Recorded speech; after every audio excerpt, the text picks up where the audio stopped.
Tonight, we're looking at the story of Ruth and Boaz. Who can tell me what stands out to them most about their relationship? For me, it's Ruth's loyalty. I mean, leaving her home and choosing to follow Naomi must have been so hard. Absolutely.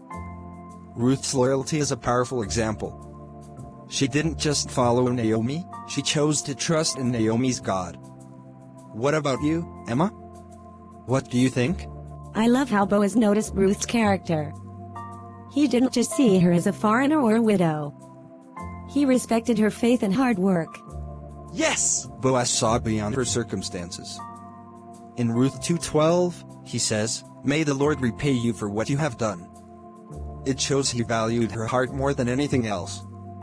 And you know, that's what God looks at, too, our hearts, not just outward appearances. I've always wondered, though, do you think their meeting was fate, or just coincidence? Great question. I believe it was God's providence. In our lives, we might think certain encounters are random, but God is always orchestrating things for His purpose. Ruth's faithfulness led her to Boaz's field. What if she had given up on Naomi and stayed in Moab? So it wasn't luck. It was God. Exactly. And it's a reminder for us to stay faithful in our own lives. We don't always see the bigger picture, but God is always working behind the scenes. Boaz didn't just happen to be kind and wealthy, he was prepared by God to be Ruth's redeemer. Now, what can we learn from Ruth and Boaz about our own relationships? That love should be more than just feelings. It's about faith, character, and honoring God. Exactly. Ruth and Boaz remind us that marriage is a covenant, not just a contract. It's about two people coming together to fulfill God's purpose in their lives. It makes me wonder, are all relationships part of God's plan, or do we sometimes choose what we want instead of waiting for Him? That's a deep question, Jessica. Sometimes, we do take matters into our own hands. But when we trust God, He leads us to the right people and the right timing. Ruth didn't chase after Boaz. She trusted God and followed Naomi's guidance. The rest fell into place. It was such a great sermon, don't you think? I love when they talk about commitment. It's inspiring. Maybe the sermon was aimed at Ethan. What do you think? You know, I think he's already perfect the way he is. 3 years, and we're still going strong. Perfect, huh? You sure about that? Absolutely. He's kind, smart, and we balance each other out. I know God brought us together for a reason. What are you two talking about? Emma's saying how perfect you are.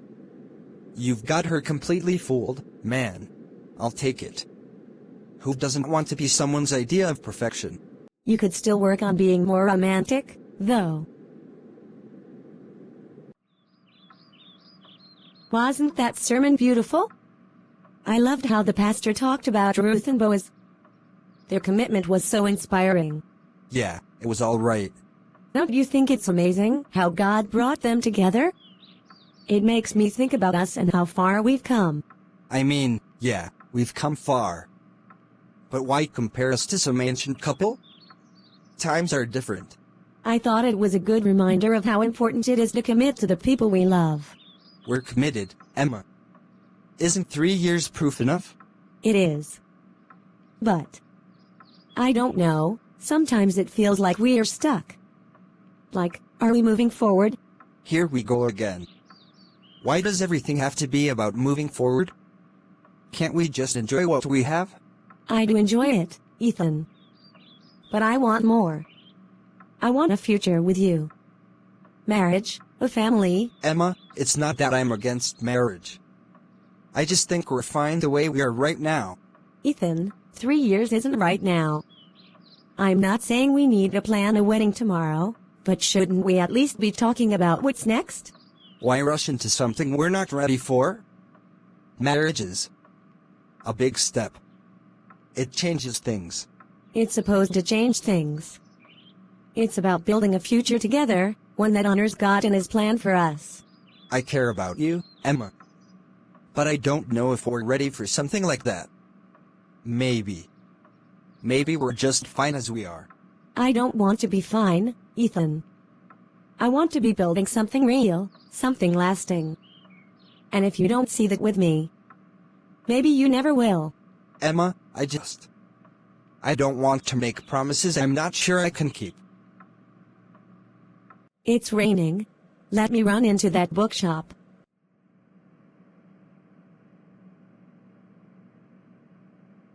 Interesting choice for a rainy night.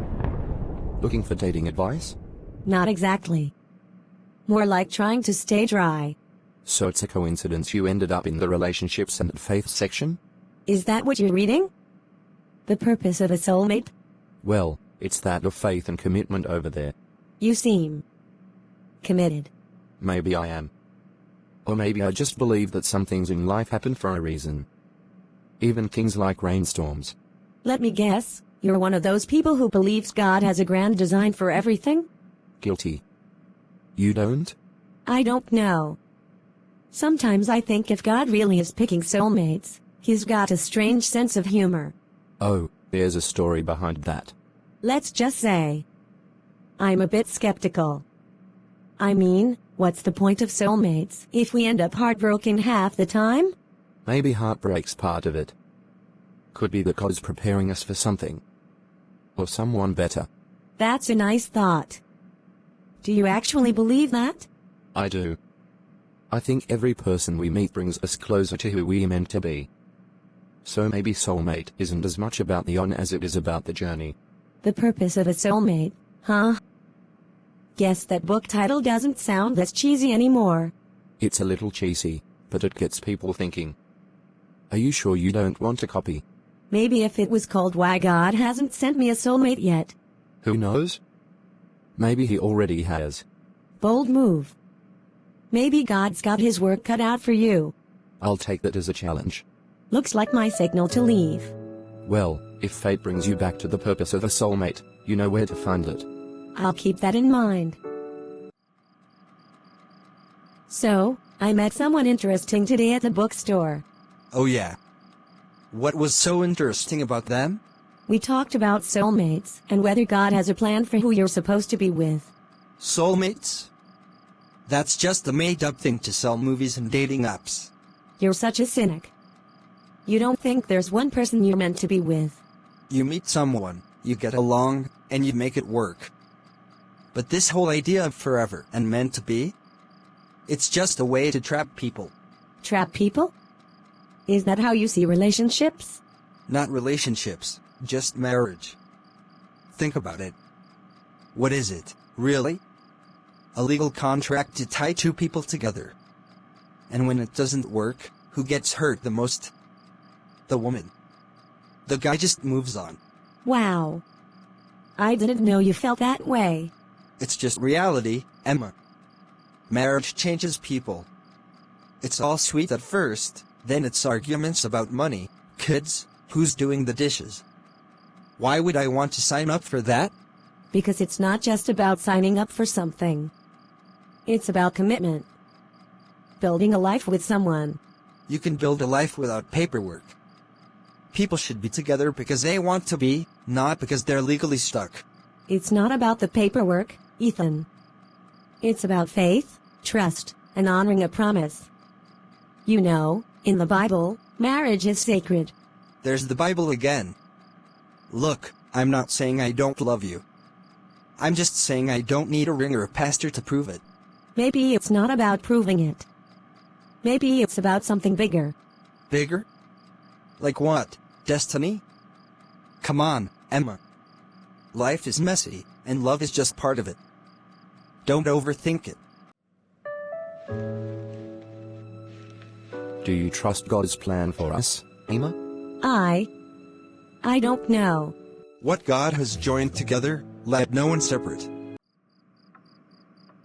It was just a dream. Is God trying to tell me something? Or am I just overthinking? God, if this is from you, I need clarity. I don't want to make a mistake. Okay, I know you're not thrilled to be here, but this is such a great chance to network. Who knows, you might find a dream job. Oh, sure. Nothing says excitement like resumes and booth pamphlets. Don't be such a cynic. I'm serious, there are tons of companies here looking for talented people like you. What talent? My ability to fake enthusiasm for my current job. No, your actual talent. You've got a knack for marketing, anyone would be lucky to have you. Besides, you never know. This could be the kind of place where fate works its magic. Oh, here we go. Fate, destiny, blah blah blah. You sound like my aunt who keeps saying things will work out when I least expect it. Well, she's not wrong. Come on, don't you ever think that maybe some things just happen for a reason? I don't know. Maybe. But if that's true, fate's been taking a really long coffee break. Well, let's find something exciting while fate wakes up, shall we? You again? Let me guess, you're here for another coincidence. Apparently. Or maybe it's fate stalking me this time. Or rainstorms in disguise. What brings you here? Just exploring options for my job. What's your booth about? It's a mentorship program. We help young people find purpose through career guidance and faith. Let me guess, you don't believe in career soulmates either? Do you tie everything to soulmates? Only when it's relevant. But seriously, we help people align their careers with their calling. Think of it as matchmaking for purpose. That's actually really cool. So, is this what you do full-time? Sort of. I'm a counselor by trade, but this non-profit is my passion project. What about you? Marketing. Not exactly my dream job, but it pays the bills. Ever thought about aligning your work with what you love? Honestly, I've never really figured out what that is. It's like I'm still waiting for a sign. Signs don't always show up with flashing lights. Sometimes, they're just moments, like right now. Emma, they were starting the keynote speech. Guess I'll see you around. If fate allows. You never know. It seems to be on a roll. Okay, spill. Who was that? Just a guy I met at the bookstore the other day. Just a guy. Emma, he was looking at you like he'd seen you in a dream or something. Funny you'd say that. I had a weird dream about him after we met. It was like a wedding. And he was the groom. Wait, what? You dreamed you were marrying him? It's silly, I know. I didn't think much of it. Let's leave here and grab coffee at the cafe next door. We can continue with this conversation there. Emma, don't you think it's a little, I don't know, divine? I mean, you've been dating Ethan for 3 years, and then out of nowhere, this James guy shows up, and now you're dreaming about him? Come on, Alyssa. It was just a dream. And besides, Ethan and I have history. I'm not throwing that away because of some random guy I barely know. But do you and Ethan have a future? History doesn't mean anything if you're not moving forward. We will. He loves me, Alyssa. He's just cautious. With time, I know he'll come around to the idea of marriage. 3 years is a lot of time, Emma. How much longer are you going to wait for him to come around? Ethan's not perfect, but relationships take work, and I'm not giving up just because some guy with a nice smile and a lot of faith made me feel, I don't know, something. And what if that something is God trying to tell you you were settling? Ethan's idea of love is so practical.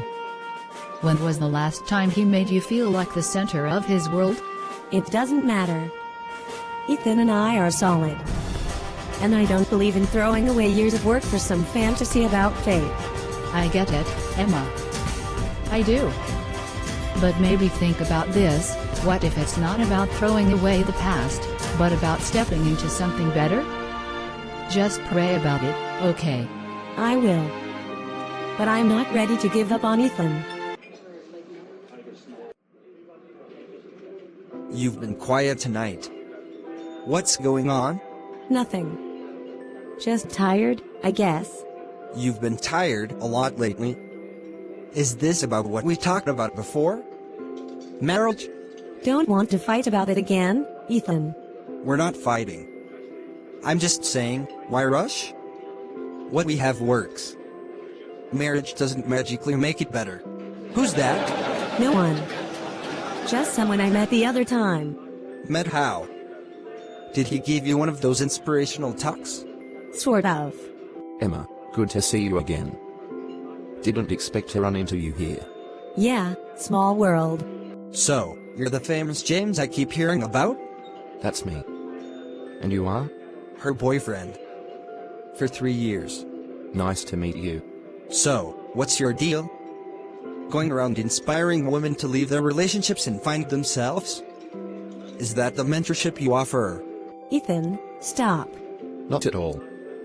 My focus is helping people discover their God-given purpose. That's it. Sounds like a great sales pitch. It's not about selling anything. It's about living with intention and faith. You should try it sometime. That's enough. James, I'm sorry. This isn't. I mean, thank you for stopping by. No need to apologize. Have a good evening, Emma. Nice meeting you, Ethan. See what I mean? These faith guys always think they're better than everyone else. No, Ethan. He was just being polite. You were the one being rude. Trust guys like that. They act all holier than thou, but they're probably just looking for attention. Maybe the problem isn't him, Ethan. Maybe it's you. Ethan, we've been dancing around this for a while now. We need to talk. I know what you're going to say, Emma. Do you? Because it feels like you've been avoiding this conversation for weeks. I'm just trying to make things easier. I don't want to hurt you. Ethan, you're already hurting me. I can't keep pretending we're on the same page when we're not. Emma, I care about you, but I just don't know if marriage is where we're heading. I feel like you want something I can't give. Marriage isn't just something I want, Ethan. It's something I believe in. It's a covenant, a promise before God. Don't you see that? I'm not saying I'll never get there, but I don't know if it's with you. Then we're wasting each other's time. And I can't do that anymore. Goodbye, Ethan. You've been staring at that screen for hours. What's going on? I've just been thinking. Marketing sounded like the dream job back in college, but now I feel stuck. It's not fulfilling. You've been saying that for a while. What's holding you back from exploring something else? I'm scared. Starting over feels like admitting I wasted time. Emma, figuring out what doesn't work is just as important as knowing what does. Maybe this is God nudging you towards something better. Maybe. I found this career expo happening next weekend. It's supposed to be all about personal growth and making meaningful connections. I'm thinking about going. That's exactly what I like to hear. Unfortunately, I won't be available to escort you that day, but I wish you all the best. Thank you.